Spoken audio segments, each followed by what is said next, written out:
And so I'm delighted today to introduce our speakers. We have two incredible speakers today. The first speaker, James K.A. Smith, affectionately known as Jamie, is professor of philosophy at Calvin College, where he holds the Gary and Henrietta Byker Chair in Applied Reformed Theology and Worldview.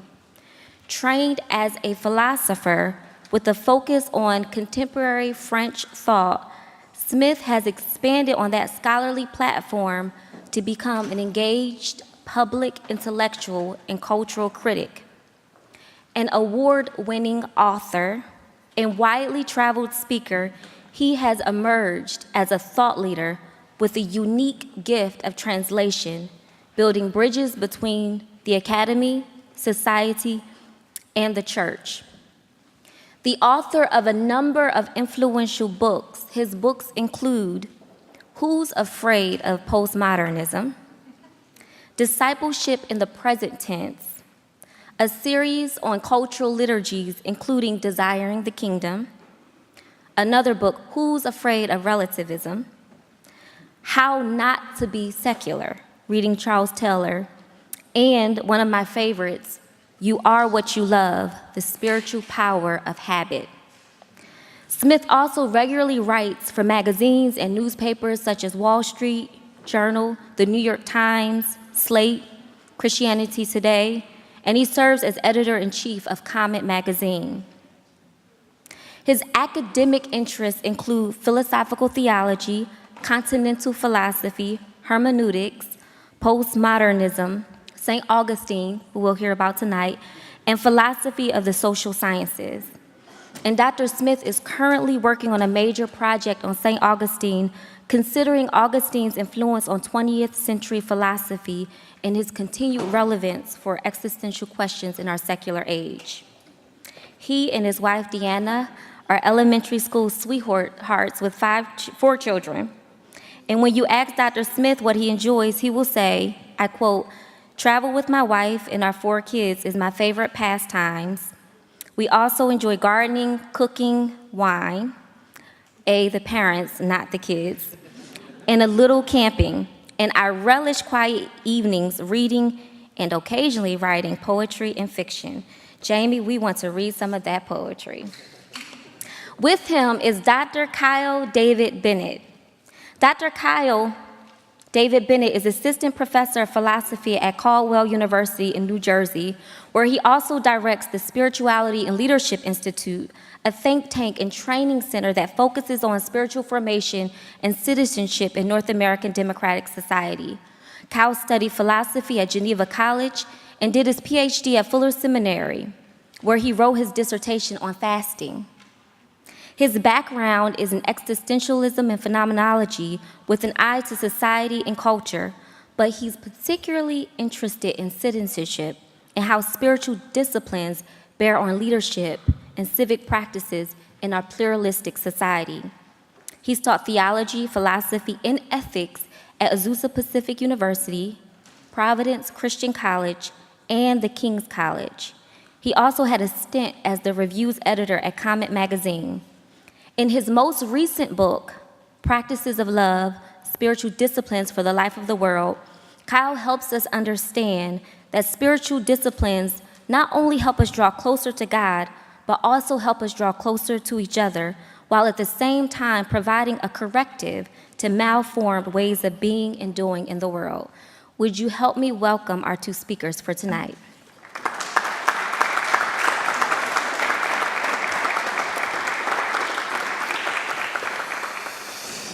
Good evening, everyone. It's such a pleasure to be here. Thanks, Sarah, for that warm welcome. And thanks to Sarah and Skip and Susan and the whole team who've just shown such warm hospitality. And by the way, they have also totally talked you guys up. And they have just sketched for us the way that you guys have sort of knit yourselves together as a learning community. And Kyle and I are just so honored to be here. And just to frame this, I would say, so we're going to come and we're going to put some ideas on the table, but we're also really eager to get to the conversation, because then we're going to be here with our notes, listening and learning from you. I think it's slightly ironic that two philosophers are coming here to talk to practitioners about how to reach young people. So we're here with ears wide open to listen and learn from you as well. The way we're going to tag team a little bit, I don't know how others have done this, and somehow we drew the idolatry card. and I can't remember if we chose this or if it was assigned to us.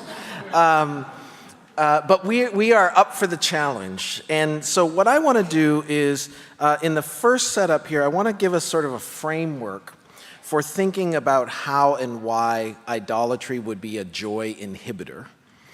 And then Kyle is going to dive deep into some more sort of analysis of maybe where that manifests in the life of young people today. And then I'll come back and we'll think a little bit about constructive responses to that. And then Kyle has some suggestions. Does that sound good? So what we'd like is just ask for your patience to listen to us for a little while to put some of the ideas on the table. And then we're going to open it up for conversations. Does that sound good? Okay. So one of the things, and I'm really actually just intrigued in how you've set up the whole week and this whole framing of what are the inhibitors of joy. I think that's such a prescient way to analyze contemporary challenges in youth ministry. And it's interesting that I think in some corners and sectors, joy is almost a luxury that people couldn't even imagine enjoying. And joy starts to sound like this privilege that's denied to too many people precisely because of the material conditions that they inhabit, which are just put up all of these roadblocks to what I sometimes think of as the sort of blissful rest from anxiety. When I think of joy, one of the ways I think about it is I don't have to show anybody anything anymore in this moment. And if joy is elusive in our culture, and if the light of joy has been eclipsed in our societies, I do think it is overwhelmingly because of environmental inhibitors, we might call them, that have undercut basic human flourishing. And for example, the way that poverty gnaws away at peace, or the way that wealth corrodes contentment, or the way that racism and sexism deny dignity and protection. All of these things eat away at what would even make joy possible. The ways inequalities of power generate oppression and vulnerability that just devour the psychic margin we need to be able to even experience joy. And so the way I think, when I see your week, I see actually, I'm so grateful that on other evenings, I think other experts are coming in and helping you think about those material environmental inhibitors to joy. So, and that's why this is so crucial. And yet, there remain many, I think, who can actually take for granted all of those material baselines that are necessary for joy. There are still people who enjoy those, who have all the environmental affordances, if you will, to make joy possible, but who nonetheless experience despair, malaise, sadness, a kind of fundamental subterranean anxiety that robs them of joy. I want to start, I have a deep sense of risk in what I'm about to do. So I want to start with a couple of cultural artifacts, I'm going to call them, from pop music. Always a risk, especially when middle-aged white guys are choosing the music, but just be forgiving for a second. There are two songs I want to listen to at least part of that I think maybe help crystallize what many of you already know in your work with young people about how they experience this malaise and anxiety and sadness. And the first is, this is, the only technology I use at home is chalk, so bear with me here for a second. If I go back, are my videos in Safari or yes? Okay. So the first is a song by a young artist from the UK. And the song is called The Kids Don't Want to Come Home. And I'm going to play this, and I wish I could also show you the lyrics at the same time, but the goal is to partly listen to the lyrics and think of this as a manifestation of the kind of anxiety and sadness that I'm trying to analyze tonight. Let's see if this works. All right, if you're interested, he starts to cuss more when it goes on further too, so I'll pause there.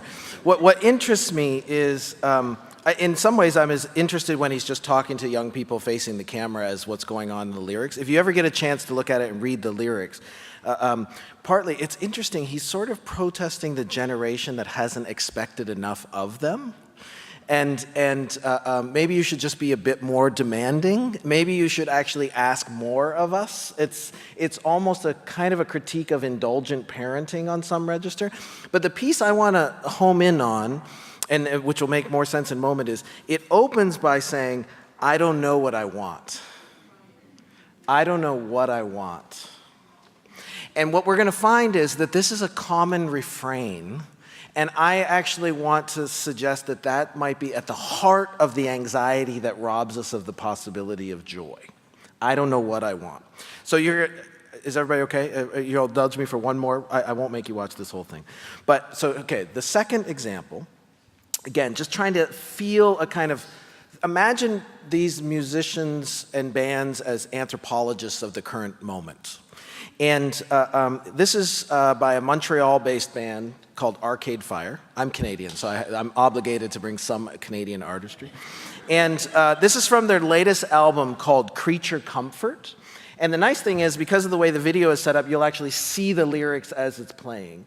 And it's again, I think, a snapshot of the malaise of modernity as adolescents are experiencing it. Let's see if this helps us get a feel for what we're talking about.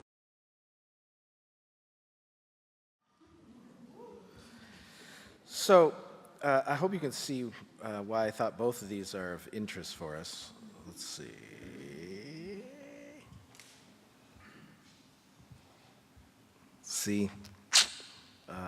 Play from current slide. Okay.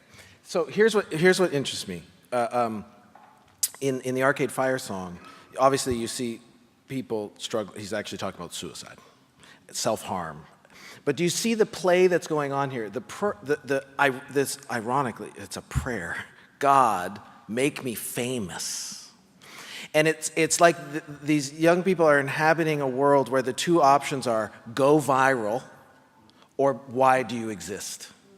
Right? It's this social context of mutual display where my value comes from being seen and watched and recognized and liked. And if I can't have that, why am I even alive?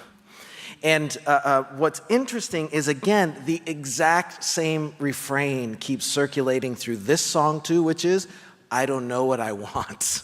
I don't know what I want.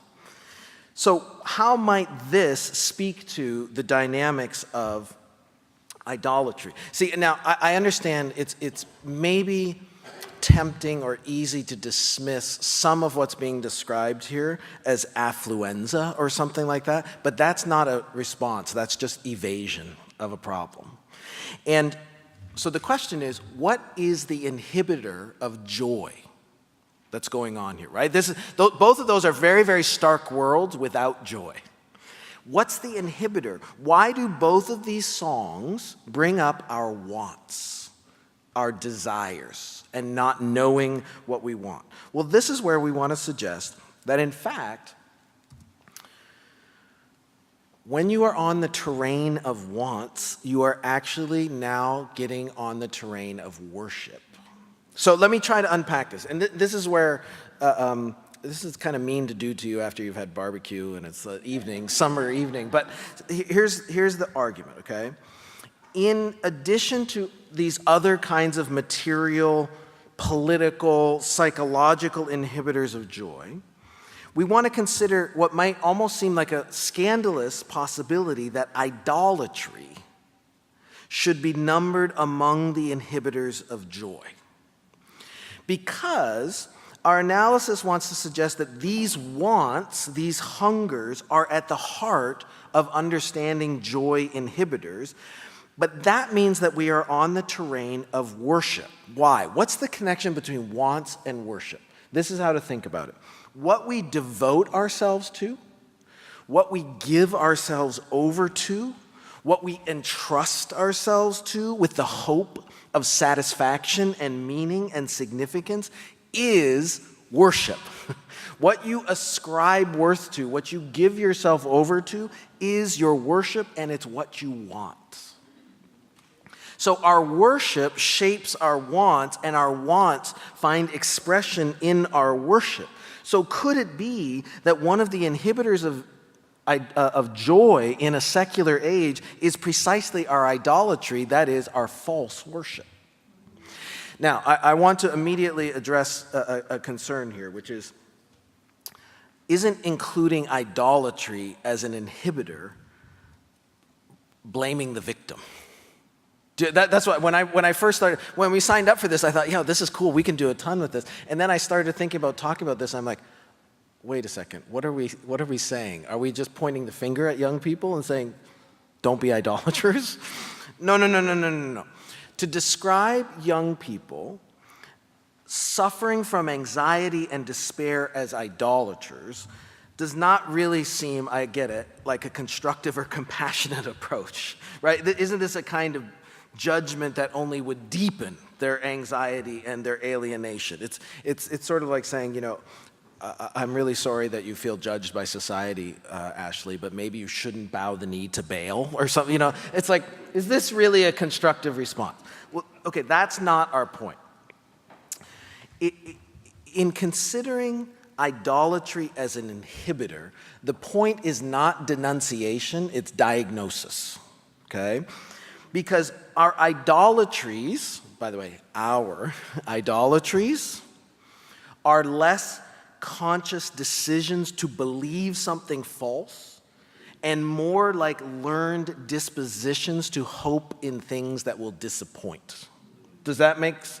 So that our idolatries are actually not primarily intellectual or intentional or chosen. They are affective. They are instances of disordered love and devotion. So think of it this way. Idolatry is caught more than it's taught. It's absorbed much more than it's chosen. So we practice our way into our idolatries, which are absorbed from the water that we swim in. So our idolatries actually often reflect our environments. That's why this is not a denunciation of adolescents as idolaters. It's actually a denunciation of us for creating worlds in which they swim and become idolaters, right? So this is, if young people have absorbed an idolatry that frustrates joy, it's because we've built an environment that nudges them in that direction. We've made the world where they caught that. And so this is diagnostic, not denunciation. To name idolatry as an inhibitor is not to wag our finger at young people in judgment, but to specify now the specifically theological and spiritual nature of this joy inhibitor. Right? This isn't just about addressing material environmental conditions. To say that idolatry is a source of despair, that idolatry is an engine of anxiety that robs us of joy, is precisely to emphasize that only right worship is an adequate response to that problem. In other words, the response here has to be spiritual and theological, which is to say, youth ministry matters. Youth ministry matters. The specificity of ministry to young people is addressing this inhibitor. It requires more than just a structural response.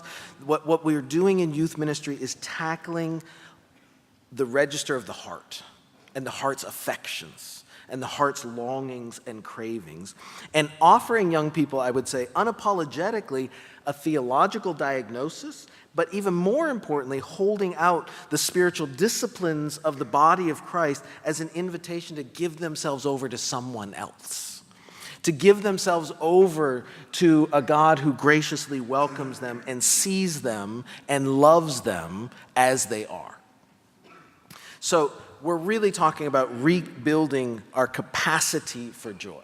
Now, what I want to do is I'm going to set up a sort of theological paradigm for thinking this through, drawing on St. Augustine. And now this might seem counterintuitive, but my wager is that a 5th century African bishop has so much to say to our 21st century malaise and anxieties. And I hope to make this case for you, because it really, at the end of the day, I think Augustine is one of the great theologians of joy. It's all over his corpus. And if you haven't read Augustine's Confessions for a while, I really, really invite you to consider that your devotional reading maybe at some point this year. Because for Augustine, there is an intimate connection between joy and the good life. That is, one of the distinguishing markers of the happy life found in God, Augustine says, is joy and delight and rest that cannot be achieved otherwise. And what's interesting, the flip side is, for Augustine, the absence of joy is not usually described by him as sadness as much as restlessness, inquietude of the heart. And so you all know the famous line, you have made us for yourself, and our hearts are restless until they rest in you. Interestingly, when the early 20th century philosopher Martin Heidegger was reading Augustine and translating some of his ideas into German, the word he used to translate that restlessness was angst.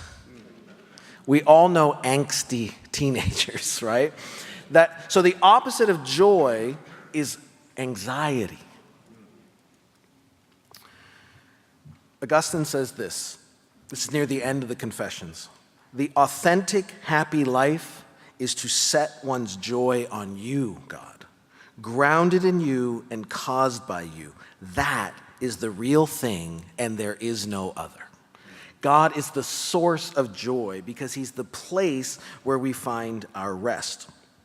So Augustine's account of joy in the happy life provides this framework then, I think, to examine the existential dynamics of idolatry, precisely because he braids together, if you will, the dynamics of joy, love, and worship. So here's one way that Augustine would say. Bruce Springsteen is an Augustinian. And by the way, if you haven't read Bruce Springsteen's autobiography, Born to Run, it is a fantastic, especially if you're working with working class youth, I think it's just such a great anthropological exploration. Anyway, I digress. Everybody's got a hungry heart is an Augustinian claim. Everybody's got a hungry heart. But for Augustine, what Augustine suggests is, what do we crave? We crave rest. And I just think that has a lot of cultural purchase for us right now when you think of the frenetic lives we spend chasing so many things. To imagine that finding God is finding rest seems like a powerful metaphor. And for Augustine, that rest is synonymous with peace. In fact, he uses the words almost interchangeably. Well, where do I find rest? Where do I find peace? Well, when I realize those two things, that's where I find joy. This is really a three-chorded braid. These aren't distinct things. So that for Augustine, he says, in your gift we find our rest. There you are our joy. Our rest is our peace. You see, it's almost, there's a bit of a Trinitarian thing going on there where the three circulate around. And so for joy for Augustine is characterized by this kind of quietude. The way I think of it is rest, joy, peace are like the exhale of someone who's been holding her breath out of fear or worry or insecurity, right? When you're feeling the pressure, you're holding your breath, you're not sure what's going to happen. And rest is, It's the blissful rest of someone who realizes they no longer have to perform. That's grace. That they're loved. That's welcome. We find joy in the grace of God precisely because God is the one you don't have to prove anything to. So the same phenomenon of human desire, actually, that's one braid of thinking about it in Augustine, why those things are intertwined. The other is actually a relationship of love, enjoyment, as he puts it, and worship. So I'll step back because I feel like I'm robbing Kyle's time. But he's the junior fellow in this. So for Augustine, what you love, to say everybody's got a hungry heart, everybody craves rest. Another way to say that is every human being is made as a lover. And what we love, for Augustine, is what we enjoy. What we enjoy, for Augustine, means where we look to for ultimate fulfillment. What you enjoy is what you kind of give yourself over to with the hope of experiencing the satisfaction that your heart is hungering for. Okay? So enjoyment is fulfillment. But precisely because enjoyment is that fulfillment and giving yourself over to something that is going to ultimately satisfy you, what that means is your love always has the character of worship about it. So what you love is what you worship. What you worship is what you love. And from that, you are expecting enjoyment. Now, I won't bore you with a kind of an interesting scholastic distinction here, but Augustine then distinguishes between what he calls use and enjoyment, because he says there is a right order of love. Because not everything that you love can actually return what you need from it.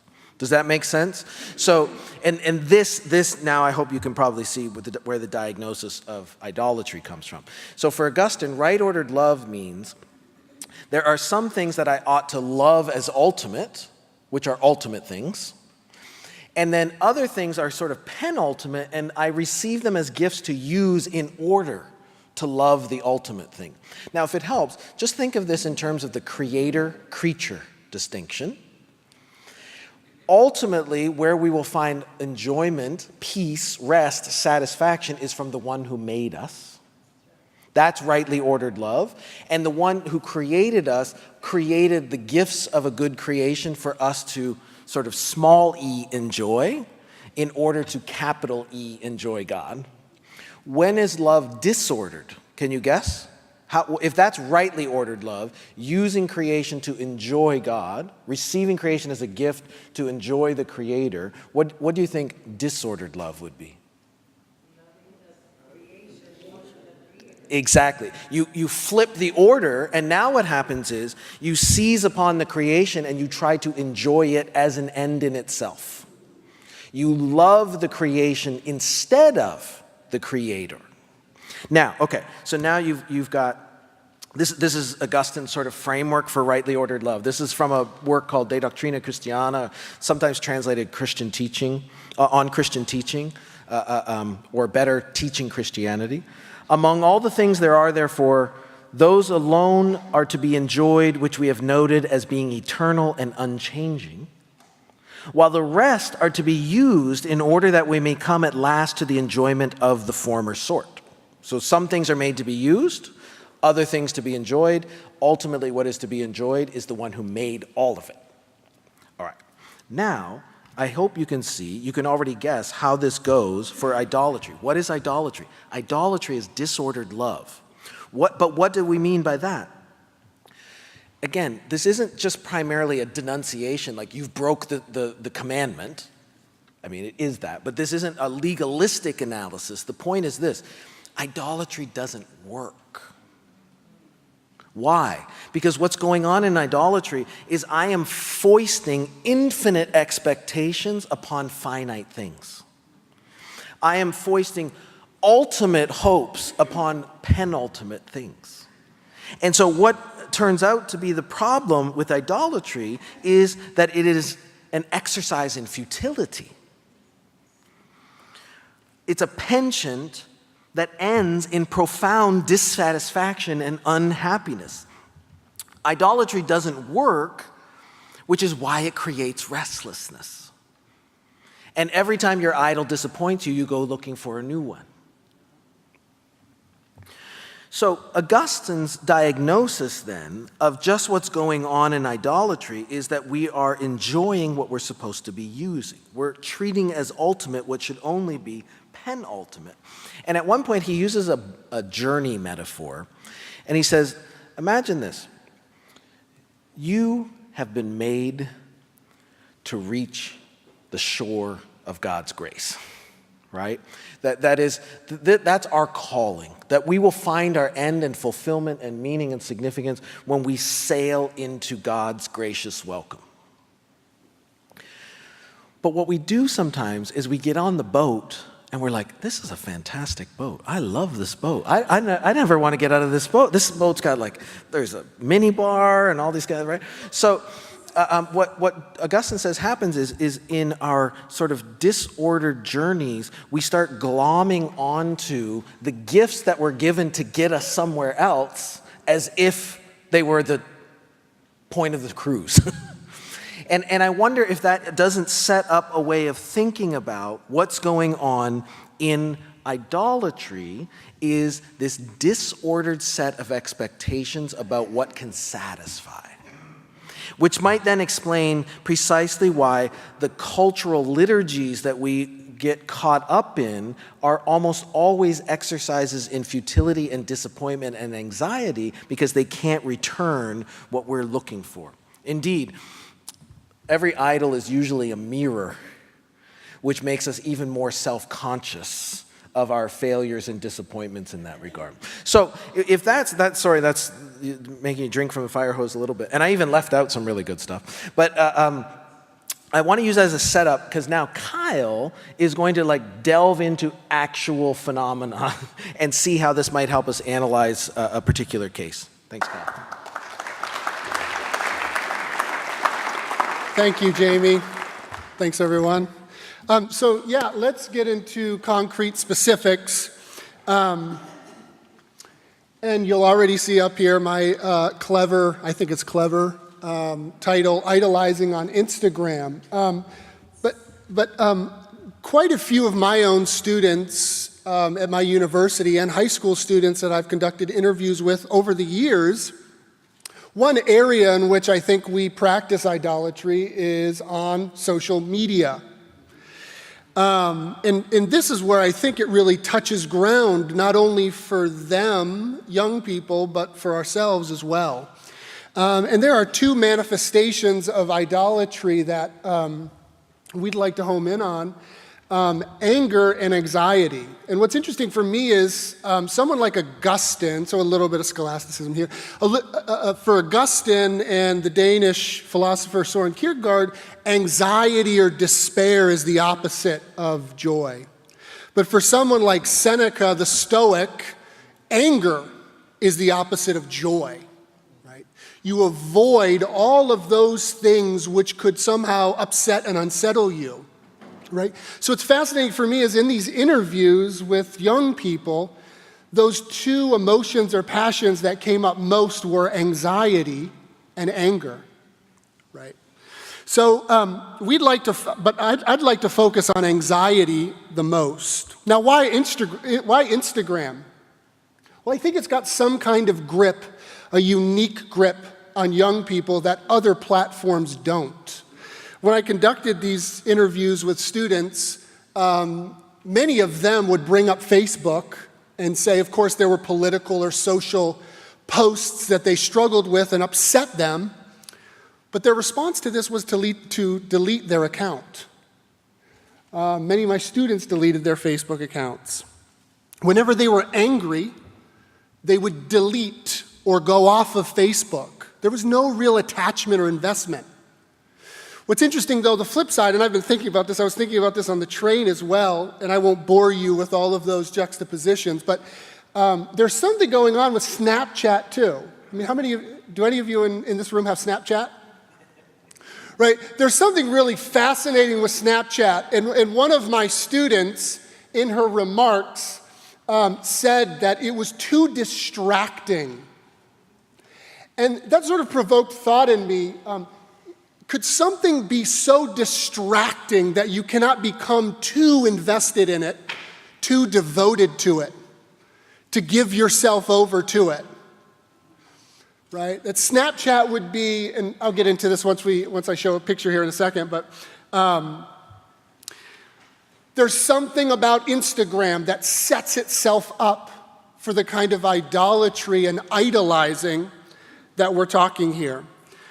Many of my students were too distracted by Snapchat to become disappointed, but Instagram is very different.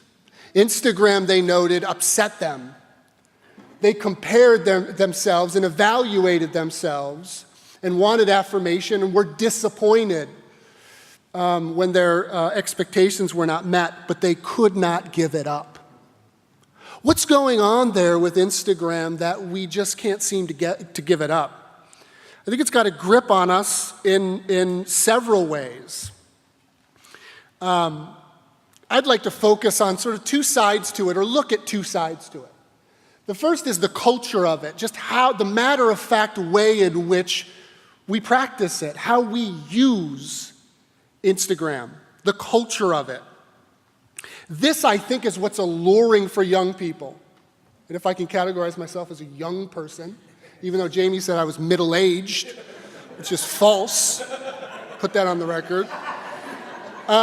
There's something alluring about the practice that we encounter when we set up an account on Instagram, the culture and what's being cultivated and practiced among users. But then there's also what lures us, and this is where I'm really fascinated, especially in juxtaposing and comparing different platforms and how they use space and time, and the size of the images and the size of the icons, which is the language that we use on some of these platforms, that something about Instagram lures us.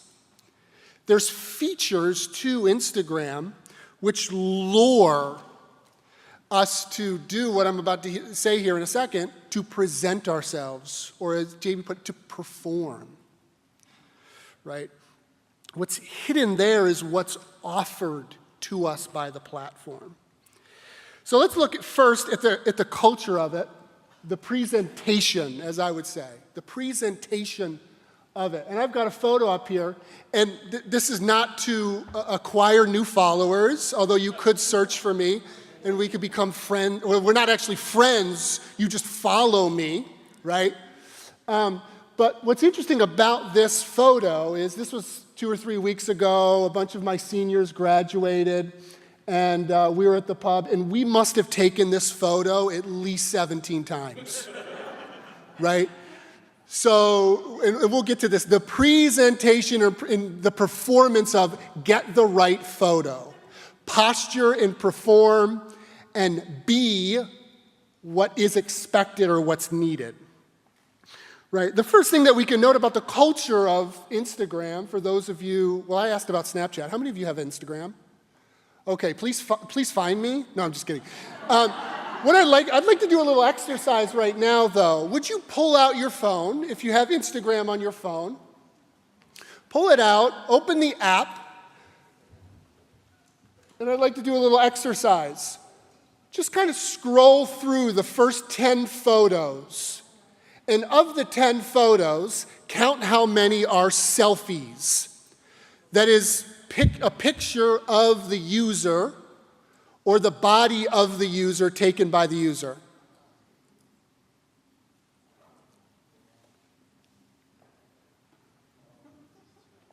How many of the 10, more than 8, are selfies? 7? 6? This is not working the way I thought it would work. Maybe you're not following the kind of people I follow. Man, I'm a terrible disciple. But I think what we do recognize is that Instagram seems to be the place of selfies, right? You're going to get a lot of different content and information on Facebook, Snapchat, other platforms than you are on Instagram. I was thinking of Twitter. Like, how many pictures of yourself do you post on Twitter? Right? Not many. There's something about the culture of Instagram that is, matter of fact, the selfie culture, right? That's true, but at the same time, I'd like to zoom out a little bit and look at something else, which is related to selfies, but something much larger than selfies, and that is that Instagram, there's a matter-of-fact culture of presentation on Instagram. It isn't simply me posting pictures of myself, right? It's me posing and posturing and performing and presenting my life, right? And I think sometimes we think, and I've learned this quite a bit from my students, sometimes we think that a selfie is just my face or my body in a photo that perhaps I've taken. I didn't take this one, right? But I am in this image. But what's being cultivated on Instagram is the presentation of myself, which is irreducible to my body or to my face, right? By the very fact that I am somewhere, right? Some of my students, they don't even post pictures. It's just like a blank post, but it's the location where they are. I'm here. This is me. So there's something about Instagram that's inviting not only performance, but presentation, and we need to have a wider gaze to see that presentation isn't only my body or my face, more specifically. To post where I am and what I'm doing, even though my body or face is not in the picture, is to post me.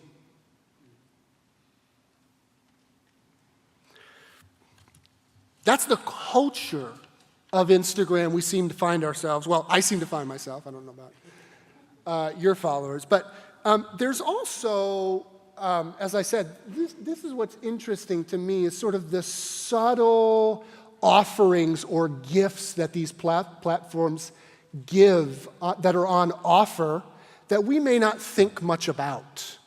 But we ought to, because they're inviting something. I'd like to focus on space, how Instagram uses space, and just step back here for a second and encounter this image. Or if you want to look on your phone at one of your images, to just step back and say, what am I encountering as I open up this app? Well, there's a few things. First and foremost is, what's the largest item, if you will, in this? The picture, right? Right? So the first thing, for those of you who have Instagram and Snapchat, there's something interesting going on with Instagram. As soon as you open it up, you encounter a very large picture. And what's above it? The user, the profile, and the location. Now, I don't know about you, I never look at that stuff unless I don't recognize who is in the image, right? It's tiny because it doesn't want to be seen, right? What wants to be seen is that big item right there. And when you look below it, just below it, the first thing you encounter, we're reading left to right, not doing Hebrew here, left to right, is a heart, like. Right?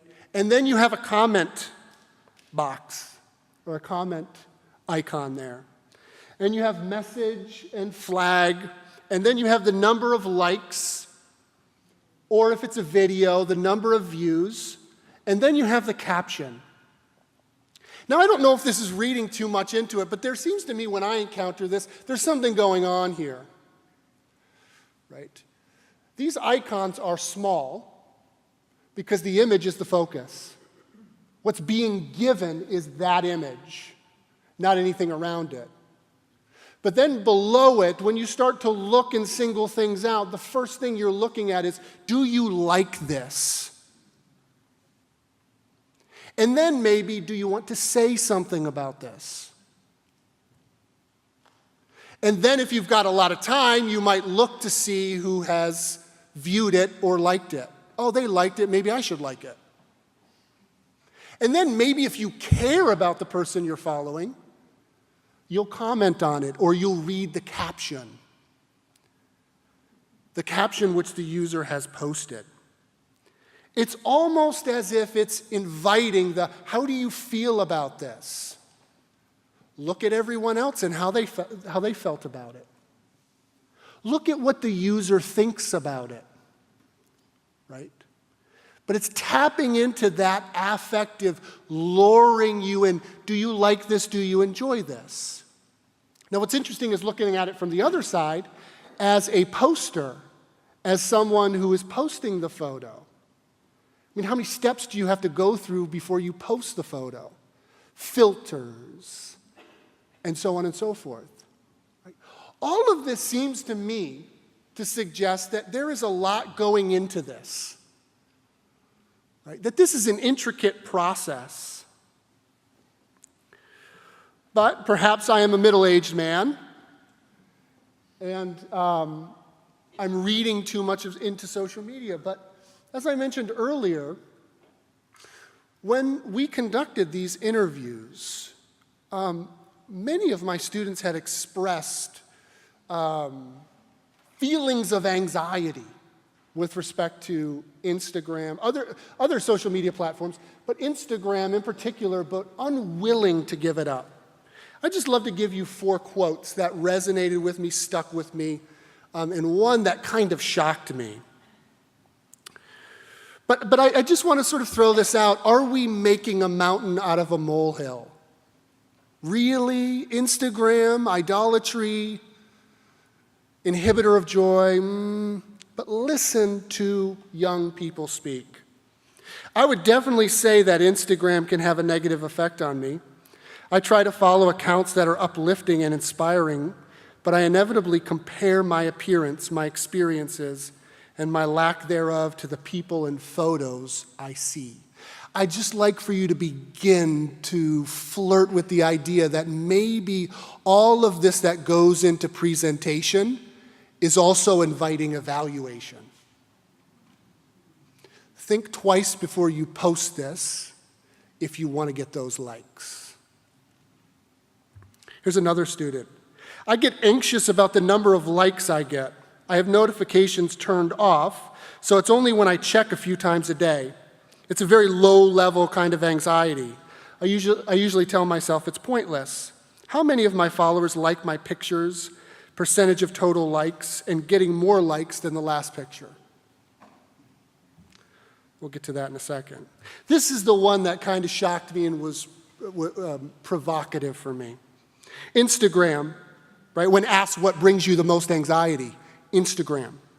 I don't know if I would say my joy is lost in these moments, but I feel inadequate.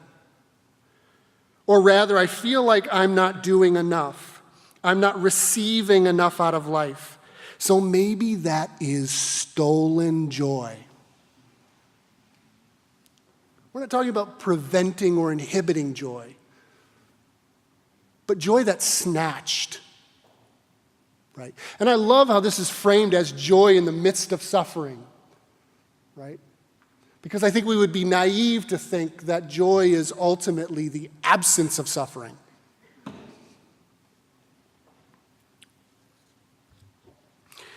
Lastly, I feel anxiety when I see friends doing something I would have wanted to be invited to, or doing or acting in a way on social media other than they would around me in person.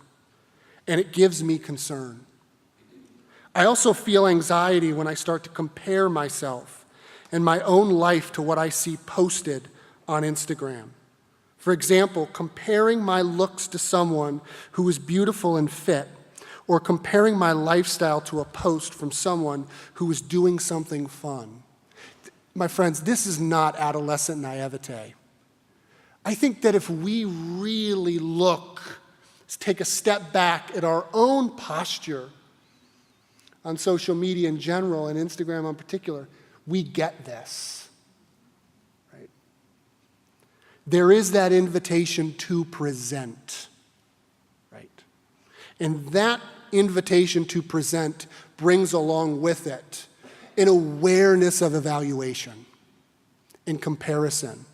And that giving into evaluation, as we'll see here in a second, that is where this anxiety emerges or this anger emerges. So the idols of it all, what is the practice of Gramming cultivating? Where is the movement of idolatry in all of this? I would say we could look at this in two ways. One, first, the self-directed idolizing. It seems to me that a common theme or a common pattern is this concern over the perfect presentation or the perfect performance. It's not only that I have to perform, it's that I perform the best or better or merely better than last time, whether that's an image or whether that's a photo. But that's on me. That's relief and security I'm looking for in me and my ability or capability to perform, to present. But then there's another directed one. And this is also interesting to me, what I would call something like an omnipresent affirmation. There are cliques and there are clubs and there are sororities and fraternities that one of their mottos is, as soon as someone posts something, make sure you're the first to like it. Right? There is this sort of expectation that those around you will be the first to affirm you. And we rely on them. We look for security and relief in their affirmation of us. Or it's the snowball affirmation. More likes than last time. More views than my last post. So we're going to circle back. You talk. Yeah. So, wait, just stay right here, because I'm just going to frame it. Okay. So we want to just pivot constructively for a few minutes, because we want to get to hear from you guys too. So it's always so humbling. When I come up after Kyle, it's like, so I hope you can see the connection here is this. Idolatry, from an Augustinian standpoint, is basically giving yourself over to things, hoping for ultimate fulfillment and significance that could never return it. Okay? Disordered love. And you practice your way into disordered love by the rhythms and rituals and routines that you give yourself over to. So Instagram as liturgy, right? One of the things we would love to hear from you is, what are other examples of idolatry that you see your students practicing, your young people you know practicing their way into? This is just one instance. What we want to do now, though, is pivot, and this is just be suggestive because we want to get to conversation, but I wonder if you can also now see what's at stake in what youth ministry offers and what the body of Christ offers, which is not just an informational account of what's wrong with these things, but is ultimately and really an invitation to other liturgies, right? We ideally, the way to respond to idolatry is not denunciation, it's to invite young people into a different story through different liturgies so they practice their way to rightly ordered love, so that they are giving themselves over to the one who gave himself for them. And I think what that does is it just reframes the way we think about the spiritual disciplines that Kyle's going to talk about. I also think it reframes how and why we want to make sure young people are involved in worship, right? Because this is where they practice their way into another story. And so in that sense, I think one of the things we want to suggest is, in many ways, all the resources you have to counter idolatry are right in front of you. It's just seeing them and seeing what's at stake in those disciplines and practices that we maybe take for granted, and helping young people see what's at stake in them as well. So Kyle's going to dive into some concrete suggestions in that. Yes, and very briefly, because I would... You just end at that. I won't come Okay. Yep. Yeah, no more videos, please. I'd just like to briefly make a few recommendations to reprogram, if you will, even though I don't like the mechanistic metaphor there, but young people's use of platforms. And this is new to me thinking about this, not spiritual disciplines, but in this vein, spiritual disciplines in social media. I can think of immediately two counterformative practices which intrigue me in reforming and renewing how young people approach and encounter, ourselves included, approach and encounter social media. And the first is icon viewing. This is an icon from my son's bedroom of Noah's Ark. But again, I don't want to be brief, highlight the connection, and then if we have a conversation about it in Q&A. But first and foremost, there's something so basic about icons that, admittedly, as a Protestant, I worry about stating this just because I don't want to make it like I'm plundering from the Eastern Orthodox Church or the Catholic Church or something like this. But there's just the matter-of-fact reality that icons are looked at. Right? Just as photos on Instagram are looked at. Right? And I would just like to suggest that on a very basic level, there are certain things that we could be looking at which transform our perception of the world. Right? And so maybe to look at icons, just looking at icons, is sort of working against the other images and visuals and visions of reality which invite presentation. Right? But of course, there is something much deeper going on in icons, namely that we commune with God, that God gazes at us through an icon. It's not a mirror. I don't know if you've ever looked at an icon of John the Baptist, right? There's something which throws you back, right? But in communing with God through icons, we are reminded of how God looks at us, that we do not need to perform. We do not need to present, right? It's precisely in coming before God as we are. There is no performance, right? And so I think in icon viewing, I'm just thinking about this. In icon viewing is training us to gaze appropriately, to look at others as God looks at them, as best we can. Right? I think related meditation, how we see not only our present, but our future, and how we, when you meditate on God's word, you're retelling yourself the story of creation, fall, redemption, the way things will be, how we will interact with our neighbor, right? But I think the deeper nugget, the deeper truth is that we're reminded that our neighbor is created in God's image and fearfully and wonderfully made. And this presentation is not needed. This performance is not needed. And so how might that then shape the images we like on Instagram, the things that we say in the caption or in the comment section? Those are the kind of things that I'm thinking about. So let's open it up for Q&A, and love to hear what you think. How about others do this? Do they both stand up here for a question and answer? Let's do that. Sure. The important thing is everyone has to speak in the mic, so me and Skip run around. Everyone speak into the microphone. All right. Any questions about the framing of the question? And can I give a prompt? Why don't you run the lecture? No. So just one prompt, which is, we would love to hear other examples of, we just homed in on one example of idolatry, but where would you see other manifestations of it, and does it fit that? But then anything you want to argue with us about, we're totally game for that.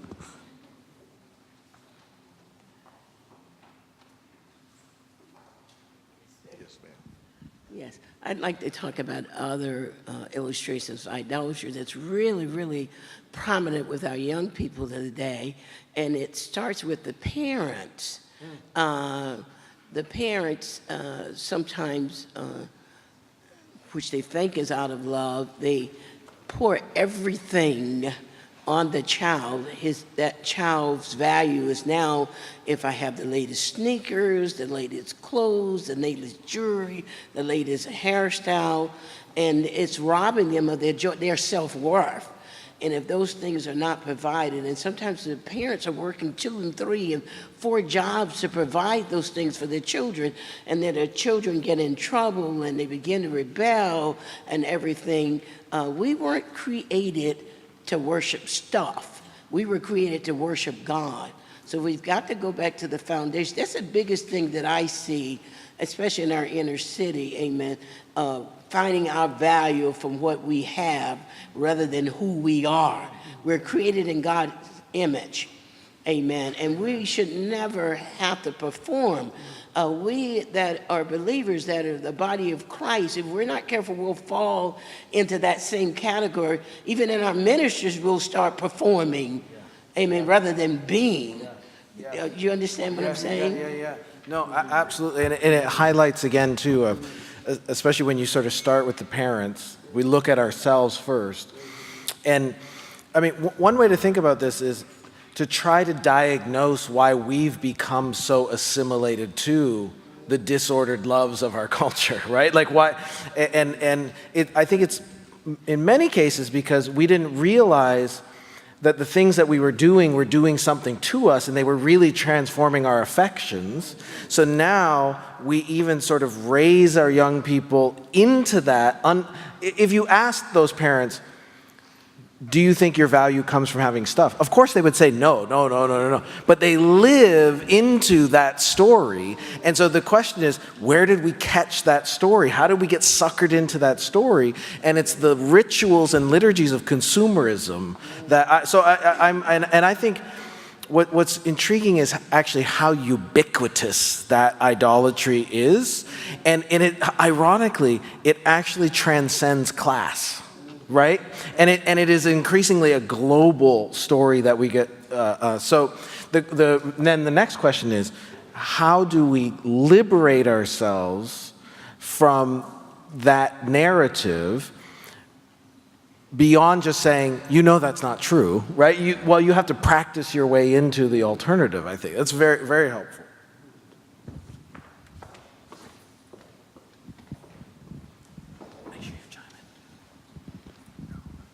I've got to say that I truly appreciate the way that you've spoken about idolatry. I'm not easily impacted because I listen very, very carefully. But something that you said that really, really stood out was the fact, especially the 2 songs that you played. And it is so true that what we're seeking, and I say we, because we're not putting this on the kids. This is us.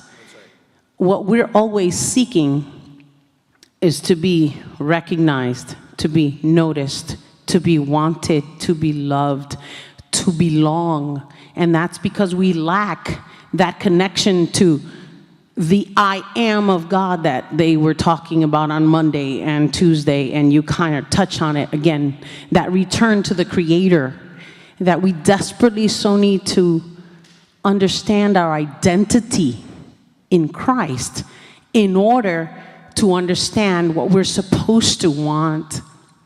And with that said, I just want to ask you, how do you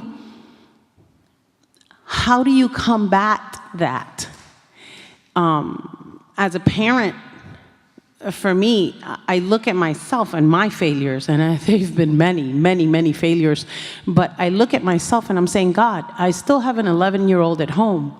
How do I combat that? How do I not allow the world to impress that on me, even though I'm a believer and I love Christ? But it is very real. We all feel like we have to perform. We all feel in our places of work, in the way that we relate to others. Someone may be talking to us and they're boring us out of our mind, but we have to perform. Are you talking about us? No, I'm just saying, what would you suggest? Because honestly, I'm sitting here, I'm going, my God, this isn't about the kids, this is about Debbie. No. Sorry, I keep jumping. No, please. Amen. Amen. Yes. So, I think the challenge here is you can't think your way out of this problem. Do you know what I mean? Like, so right now we're all, you and I at least agreed, and we're like, oh yeah, no, I totally get this. I see what's wrong. That doesn't mean that pull to perform isn't still at work in me, right? So I have to sort of unlearn that habit, that longing, and I think part of what we want to suggest is the same way that we practiced our way into wanting that, we have to practice our way out of refusing that. And this is where I actually think some of the historic spiritual disciplines and worship practices of the church are a gift that we see anew now, rather than just sort of dusty old things that we threw away. Because, real talk for a second.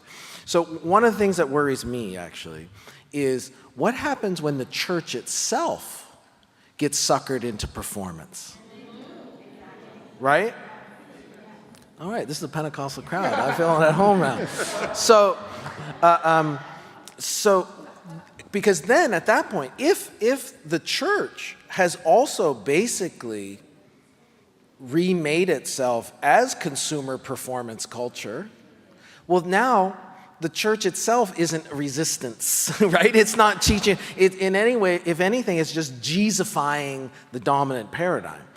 So one of the things that Kyle's book, Practices of Love, is about this, and it's a common project for us, is one of the things we are trying to do is introduce young people to the historic spiritual disciplines: fasting, confession, Lectio Divina, these old kind of weird things that they're like, why? But then it turns out that they are exactly the kind of counter that you need to these modern deformations. And so we kind of think the future of the church is ancient. Now, not being nostalgic, but like seeing that there's wisdom about the reformation of our loves that's carried in those traditions, and to realize that, and this is just an encouragement for you and I both, it takes time. Formation always takes time, right? So the bummer is you don't get to come to the symposium, walk away, say, oh, now I've got it, and now I'm released, right? No, you have to practice your way out of it. And I think the communal aspect is a huge part of it.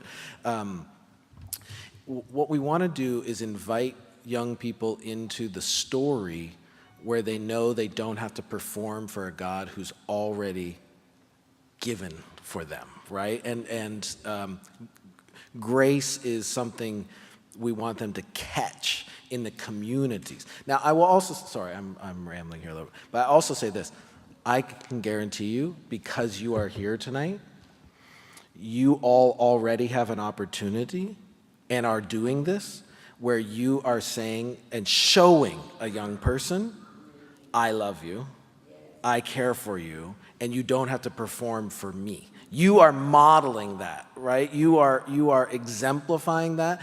Do not underestimate how unbelievably, especially those of you who are volunteers, God bless you. And young people know that and see that, and that is affirmation that they are looking for. You are performing the grace of God, and you are being the icon for those young people, and I think that's just a huge influence. Sorry, Kyle gets the next question.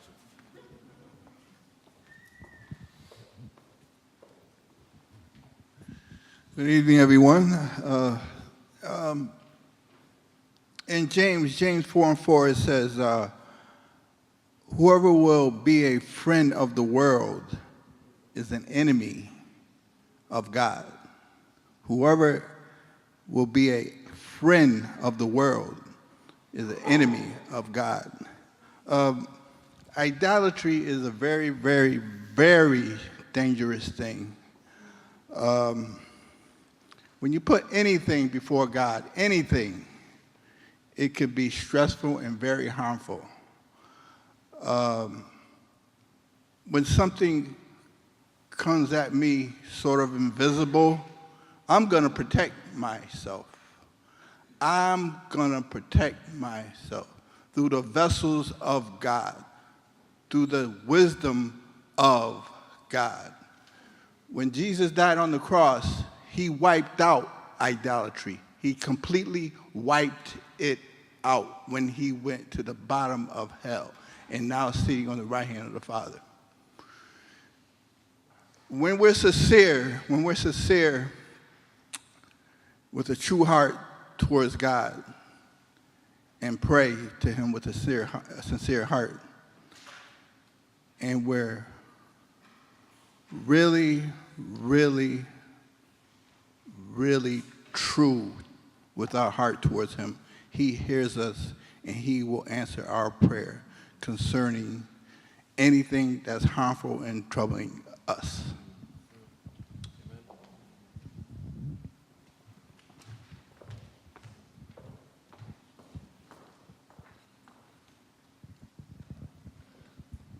I also think it's important to be authentic, and, putting on a good face for my whole life is, been something I had to do to feel safe and stuff. But when we are vulnerable, when we show warts and all, when we make mistakes, when we don't have a perfect worship service or perfect choir, when we're not perfect and when we're able to show and let down our guard and warts and all, I think that really can give others permission to do the same. And, it's a lot to do. And I think it gets easier once you can let it down a little, yeah. That's great. It's what we never do on Instagram. Do you know what I mean? You don't post the bad pics. You only show the best. Thank you very much for the suggestion and invitation that practices are a way to move from this kind of idolatry. So the question that I have is, I think you said that with these practices, we may practice our way out of disordered love. But I wonder if that's really true, or if what we may need to do is, instead of practicing our way out of something, replace that with something else that we're practicing toward. In other words, not putting energy into a negative, but just shifting to something that we're going to practice toward that's different, that's more able to return what we seek.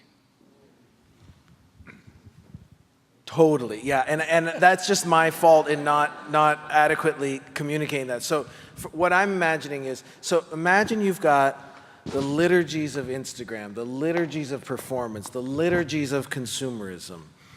And what those do is birth in us disordered loves that actually make us expect things of creation that only the Creator could ever return. So that when I'm talking about practicing our way out of it, what I'm envisioning is now inviting young people and all of us into now an alternative story of God's grace and welcome and forgiveness that is oriented to now I want God. Like, how do I learn to want God and find my end in Him? And that's what I think is going on in these spiritual disciplines and liturgical practices. Yes, totally. So it's not, in fact, I think you're right that if you just undertook things to say, I want to resist display or something like that, it probably wouldn't work, because it would be still defined by the thing that you're fighting, right? I'm so glad you asked that. It sounds like you have something about that, too. I do.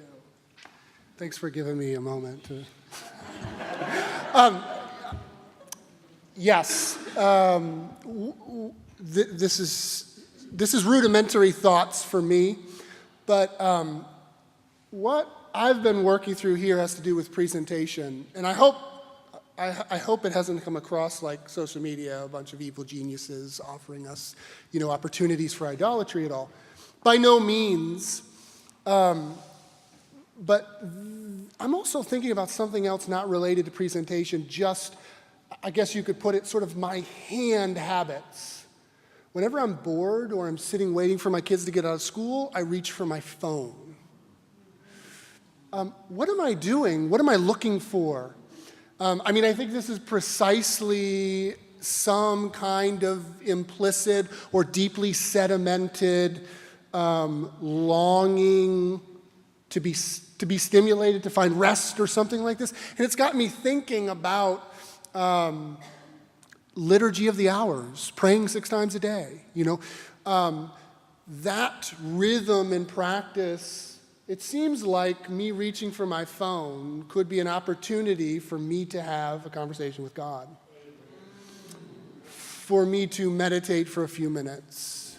And so while I do recognize there is that heart issue, if you will, I'm also interested in just rectifying and renewing this little itch that just wants to reach into my pocket.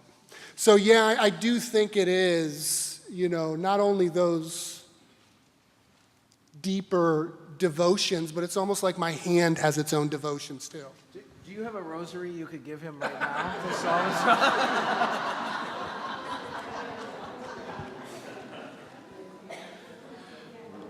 Yeah, hi there. Thanks again for coming.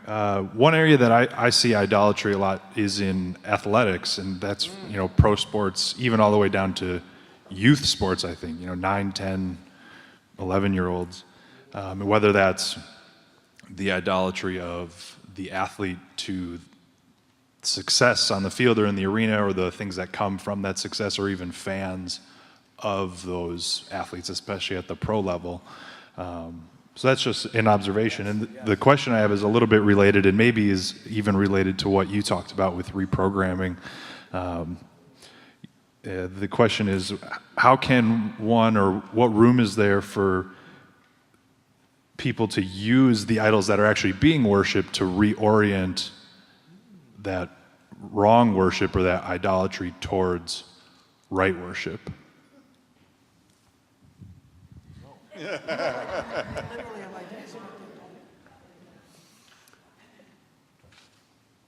So I'm still working out in my head how to use Instagram without making it a Christian subculture.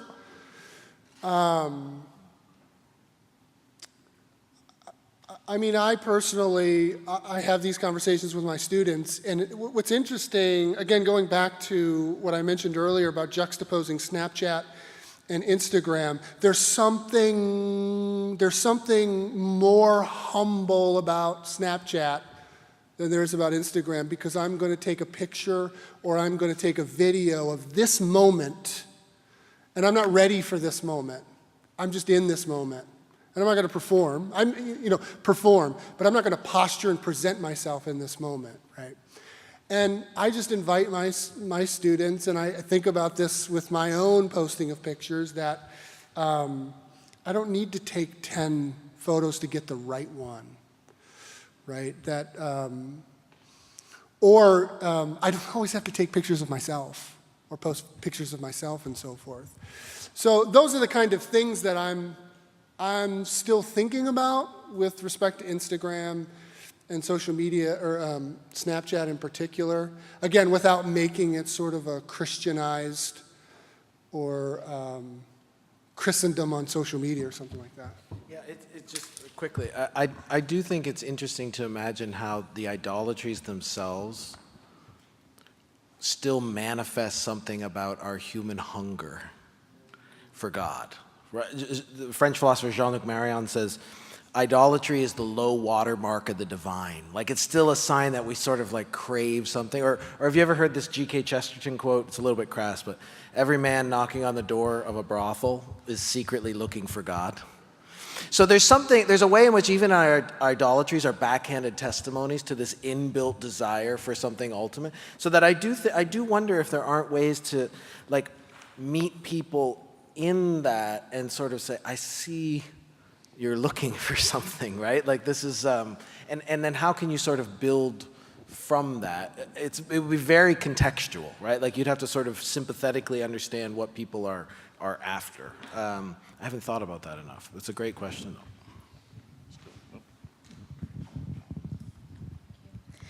So, kind of piggybacking off of that same idea, I agree. Modeling, showing the authenticity of worship gives someone the opportunity of something to model. It's the idea of discipleship. Yeah. There has to be some way to not only model, but to speak to this thing as an issue. What would you suggest as language to address this? So how would you idea of invite idolatry? young people to like start to see their own immersion in this way? Yeah, that's so. And by the way, I think the way you made that connection is so helpful, because in a way, probably if you model this and build the relationship of trust first, now when you raise this issue, it doesn't feel like the finger pointing. It actually feels like gift. My immediate intuition is that probably the best way to invite young people to sort of see this anew is for me to be very honest and vulnerable about my own idolatries. Do you know, or something like that? So, because that way it's not you idolaters, it's like, my name is Jamie and I am an idolater. Do you know, like it's that kind of like, welcome to the club, welcome to the club, and here's all the ways that I keep mistakenly craving ultimacy and enjoyment and rest and satisfaction from things that keep disappointing me. And then it levels the playing field, I think, so that do you think that would help? That it would create a bit of a safe space for them to, I also think, though, it's really important that we empower young people to carry out this analysis for themselves, so that, because to be honest, like Kyle's as close as I get to somebody who knows how Snapchat works. Well, yeah. So there's no way that I could really diagnose what's going on there. And I actually think if you give young people the tools, you sort of ask them, what do you do? What is it doing to you? And what does it make you want to love? If you just give them those kinds of frameworks and then let them run with their own experiences, I think we would learn a lot in the process. And so my last thought is, you talked about not knowing what you want. What is the beginning of conversations, movement toward defining, discovering what you want. It's a great, and by the way, first words out of Jesus' mouth in the Gospel of John, what do you want? Right? So it's a very, very powerful question. And the reason why I think it's so suggestive for discipleship is it's not, what do you believe? It's what do you want? And that's the more fundamental question. It's great. I think the next question becomes like, who are we performing for? So like you can perform for God. Like you can dance and sing and praise and worship for God. And like you can do those in various settings. You can do that on Instagram, you can do that on Facebook, you can do that on Snapchat. And when like your focal audience is the Lord as opposed to like people, that completely shifts the setting. Like when people can perform in a church for other people in the church, and it completely changes the setting when they're performing for God. I don't think that that situation changes when it becomes a social media setting. It's just who are you performing for? What if though you have in mind? Sorry, whatever. You snooze, you lose. So I'm thinking of Kyle's distinction where performing is also the flip side of the performance is evaluation. So I'm with you, right? In other words, I think precisely finding rest and joy and peace is when I have been so graciously welcomed by God that I can be completely myself before God. I actually think that sounds like salvation. However, do you think it's also possible that people could fall into the trap of thinking, I have to perform for God so that he loves me? And what worries me is, and only because that is what we're learning on social media, right? I need to look like this so that people will like me. And then that is actually a really corrosive, toxic expectation to bring to performing for God. It's what Augustine would say, it's Pelagian, right? You think you're doing something to earn God's favor. That's not what you're talking about. But now what you see is even the notion of performance can be two very different things depending on what you're looking for from that performance. I think that it's kind of the idea of performing for God and that being something that earns other people's favor for God. So like the bearing witness. Exactly, bearing witness. Yes. So like when you continue to do that, it's not about receiving likes for you or even likes from God. It's about receiving likes for God. Yes. Yeah. It's so intriguing. Martyrs have to be seen. Martyrs are seen, right? They're witnesses. But the why of their being seen is very different. Yeah, that's very good. That's great. Oh, that's all right. We got.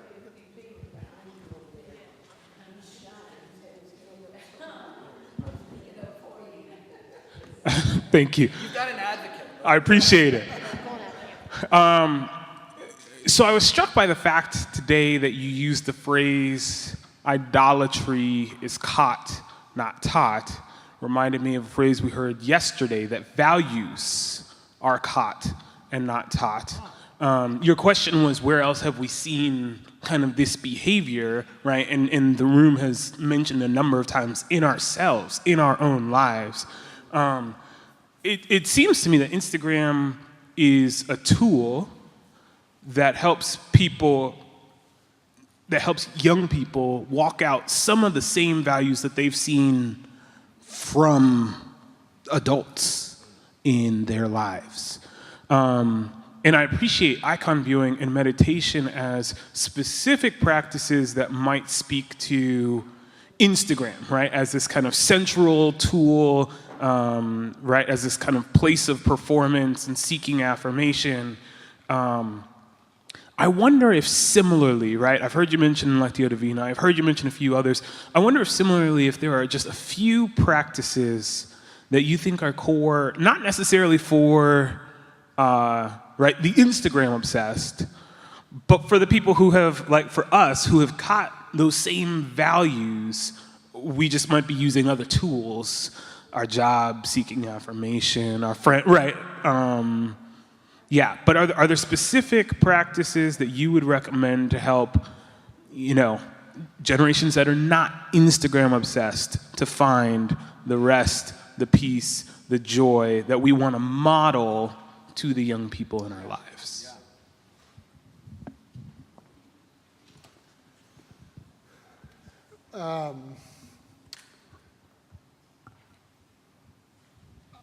I keep coming back here in the Q&A thinking perhaps a great question to ask ourselves all of the time is, what do I expect? Right? I think Jamie framing it in terms of expectations is spot on. Right? I think that's where we get caught up in idolatry, and we don't become aware of, I suppose the way of tackling idolatry isn't, what am I idolizing? What am I idolizing? But in all aspects of my life, in all moments of my life, what am I expecting from this?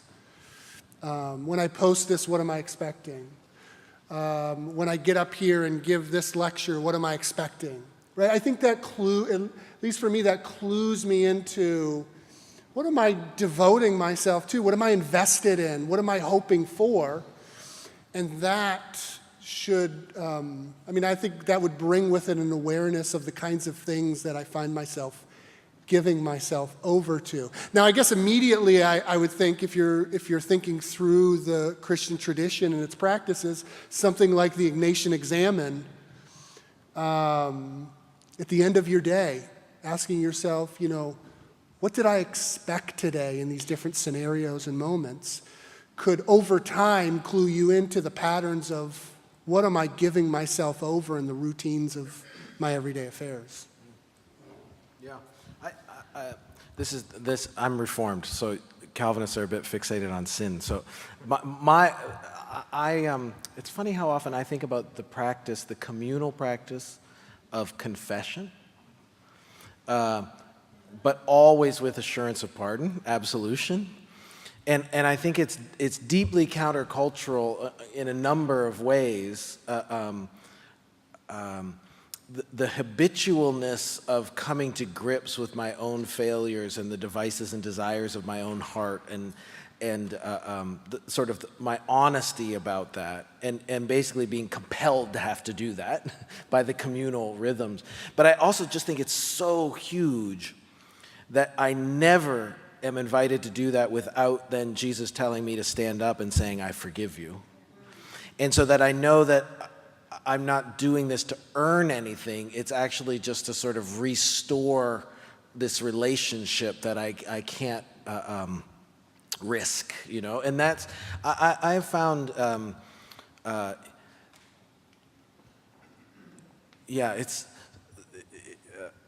as a parent, I have found the most significant determining factor in my capacity to forgive my own children, who I can tell you stories, has come from the fact that I meet a father every week who forgives me, you know,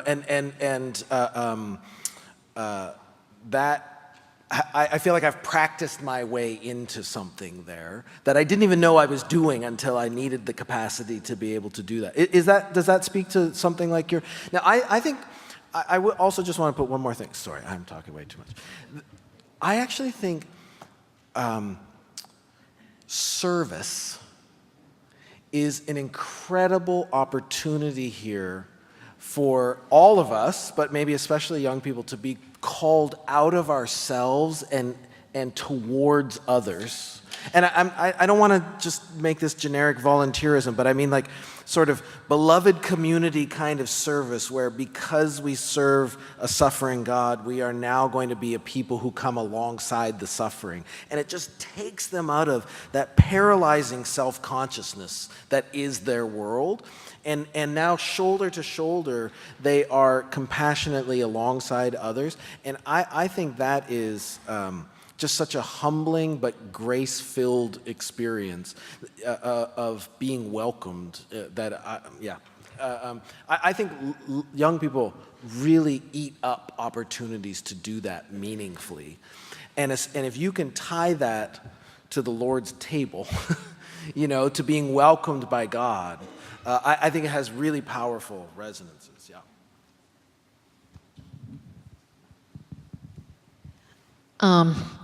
I just wanted to say, you know, Instagram,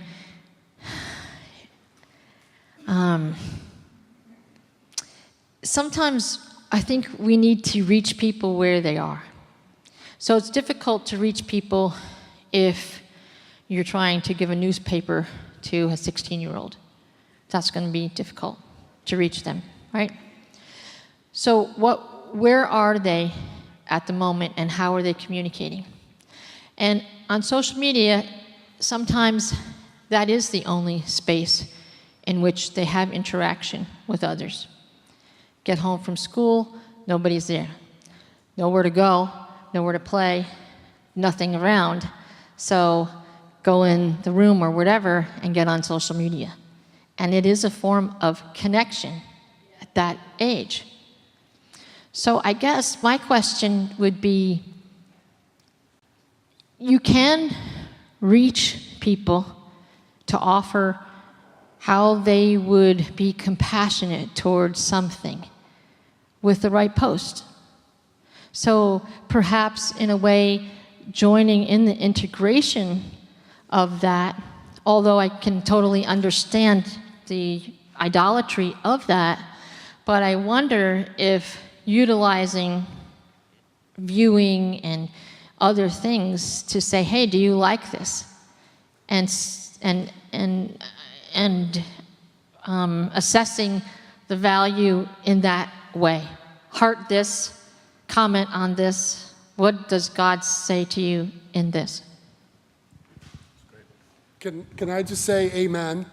And I think going back to your question earlier about, you know, redeeming those platforms, although at the same time I didn't want to advocate that older generations, middle-aged men, etc., get on all of these social media platforms, but there is a sense in which it's not just being present on Wednesday night for Bible study or for worship time, but being present online, right?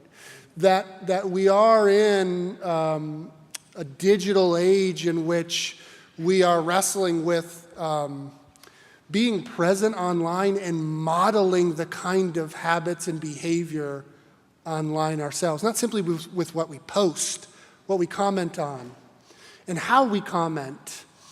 And that sort of modeling, I think, is really important, although I don't like my parents being on social media.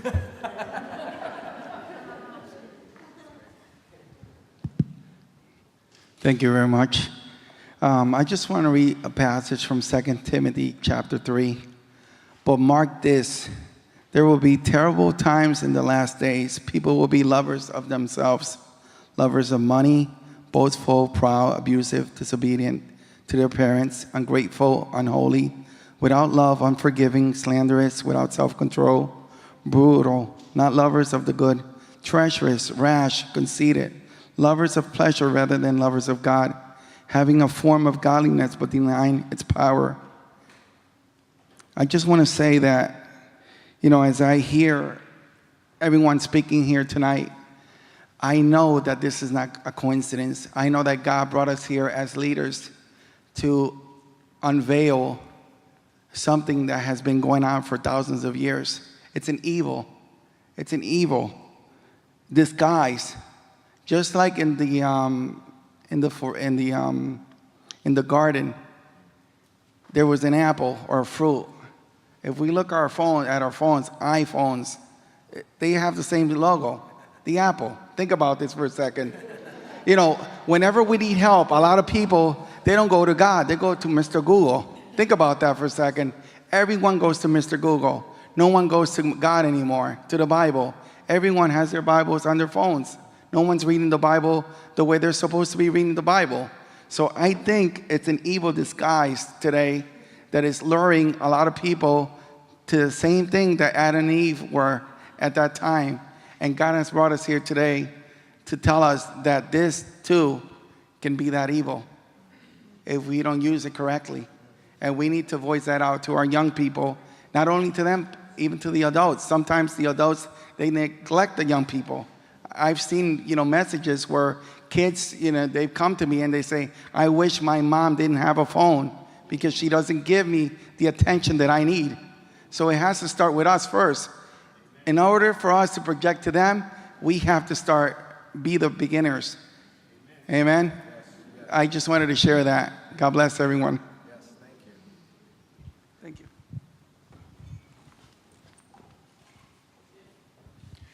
We have a live stream audience, and we have a questioner who's watching on live stream. Okay. The question is social media becoming an addiction at varying degrees for many in our culture?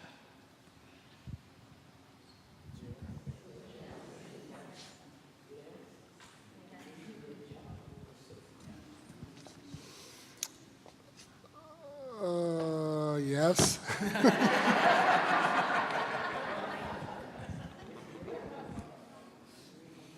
Yeah, I'm sure the questioner is maybe familiar with. We are getting data now, right? That certain some of the lights that go off in a brain are the same lights that go off when we are pursuing other addictions. And even it's interesting, the new iPhone or the app conference for Apple this week, where they roll out their new things.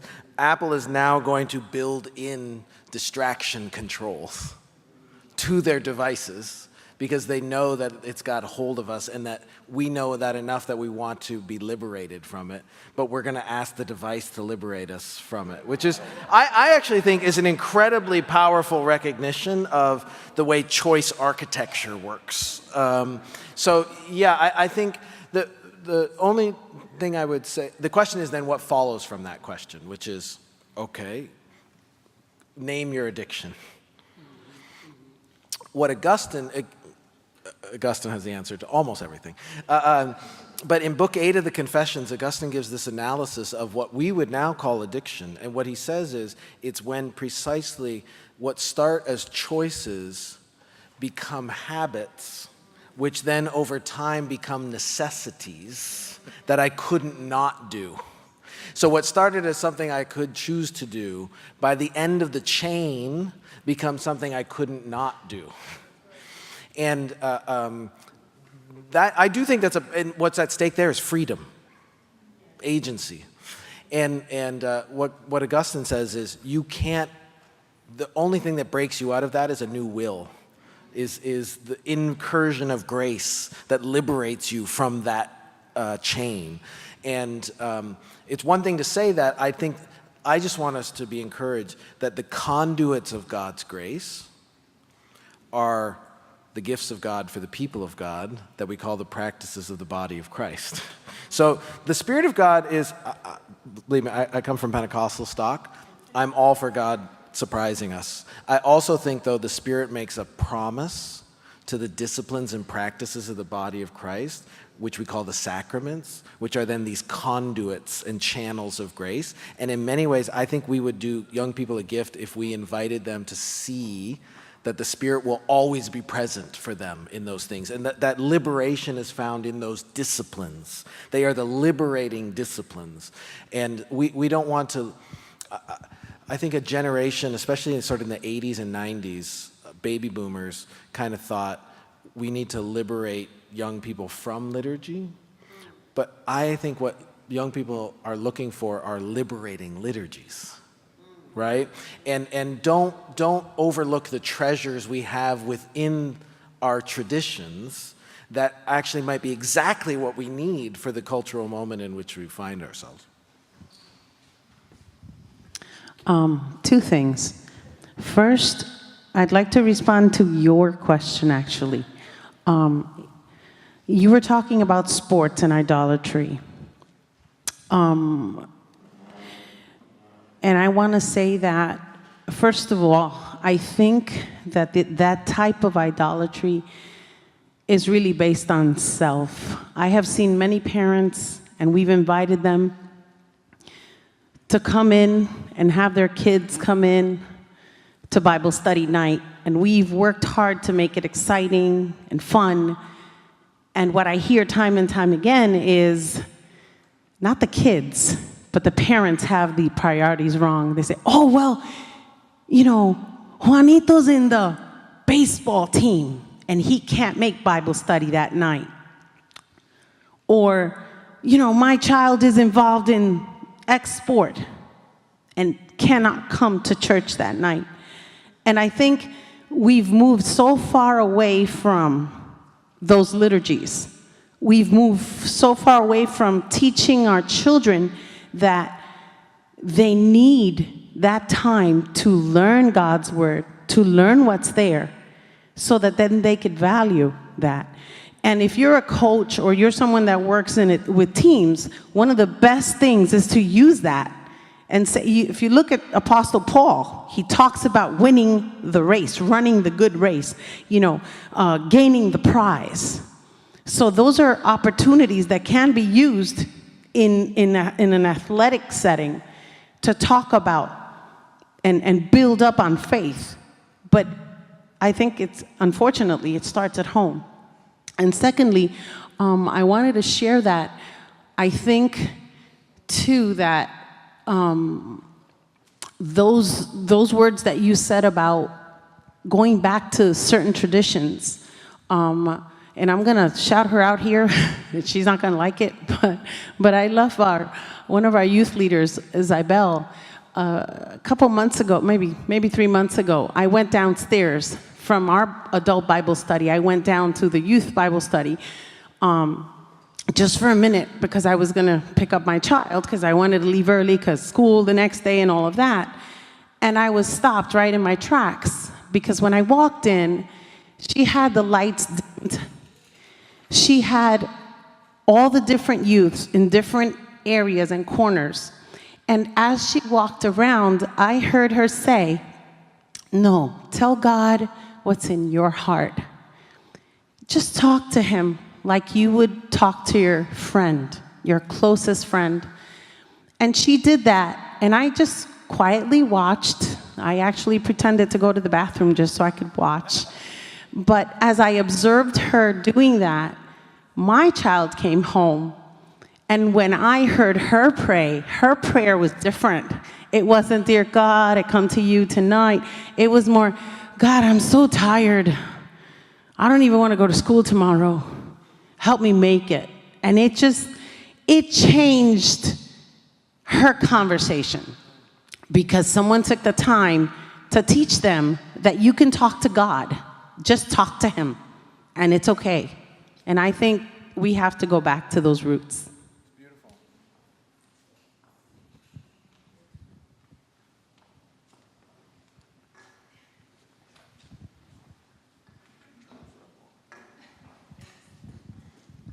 Hi.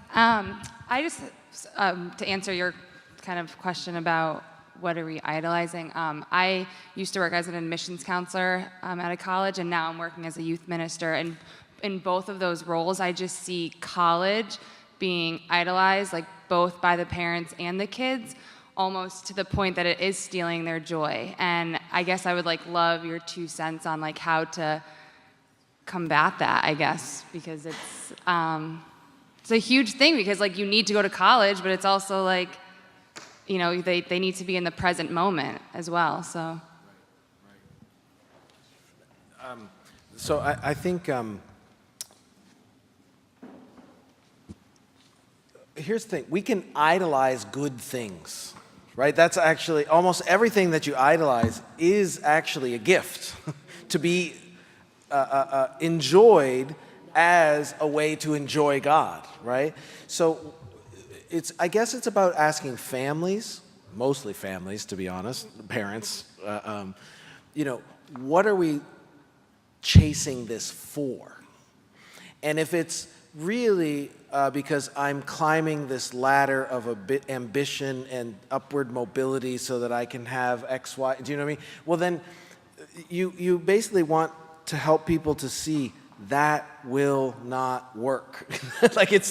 You can actually even achieve all of those things and still be beset by this paralyzing malaise and disappointment and anxiety.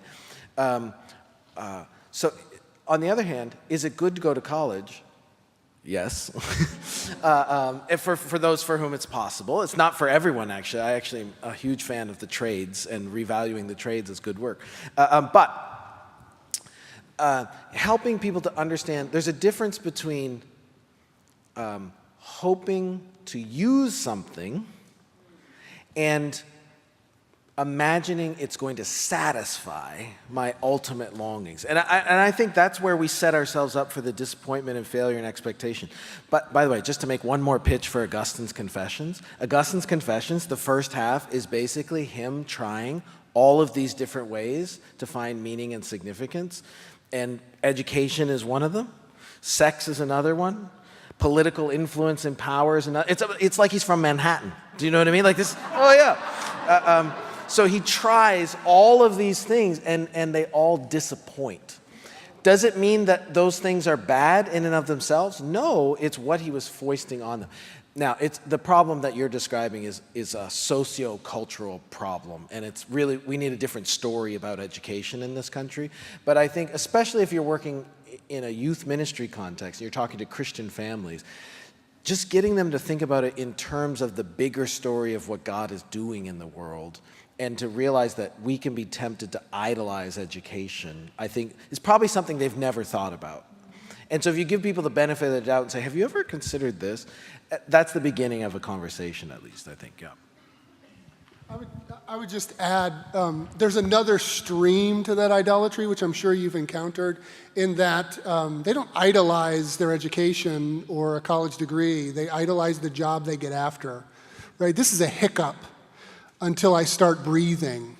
And, I have students who are like, I'm learning. I love this, right? Well, what did you come here for? So there's a different stream. I mean, I think in the academy there is I mean, it seems in the circles that I run in, it's almost like